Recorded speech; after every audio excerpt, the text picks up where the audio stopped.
I always say it's like driving, right?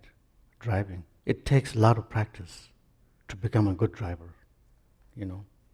So to have a good control of your mind, of emotions, it takes a little bit practice there, right? And knowledge. And you have to learn how to read the signs, right? Which says, oh, it's a hazardous sign here, or, school bus, watch out, and that's very expensive ticket. Not even, even if you don't care about the other people, but it's very expensive. So that helps, right? So you got to learn all those things, like actually how expensive is our emotion? It's pretty expensive, or what we say. One word, one word, or 4 syllables. That can cost you a lot, right? That can cost you a lot of money, a lot of trouble, a lot of things. And so therefore, you need to learn how to read these signs. You need to learn how to drive. A lot of exercises. It takes a little practice, and not only theoretical understanding, or not only how do you say?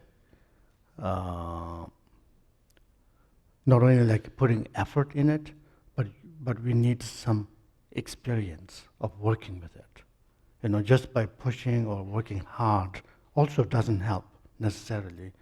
And just by, theoretical understanding also doesn't help. So we need this combination, of understanding and experience, some experience, such as doing some meditation or doing some yoga, what have you. Physical yoga can help a lot.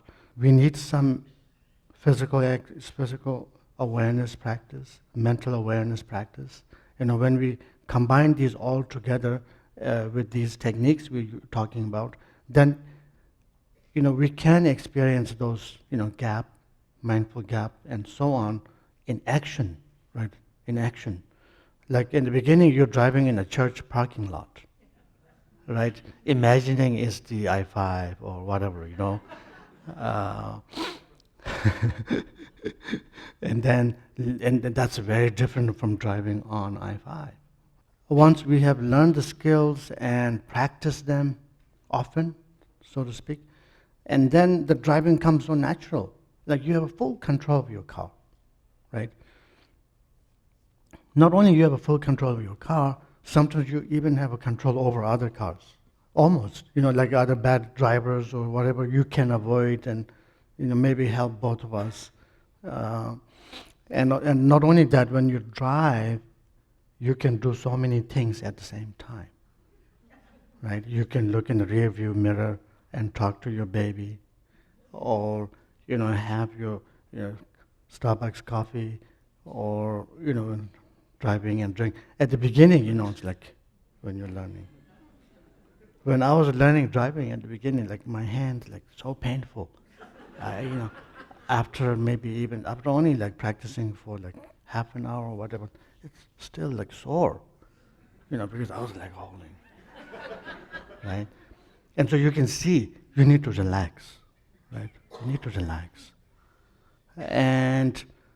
And then we just keep looking like tunnel vision, right, at the beginning of driving, and that doesn't work, right? You need to sit back and look a little further, right? Look a little further. And so at some point, you will have all these skills, and so you can juggle with so many things. So once we have the practice, then when the emotions come up, we can use them, right? They will come naturally, and you don't have to do anything. So at some point, you don't even think about like the gears that you need to play with, and the gas pedals and brake and all.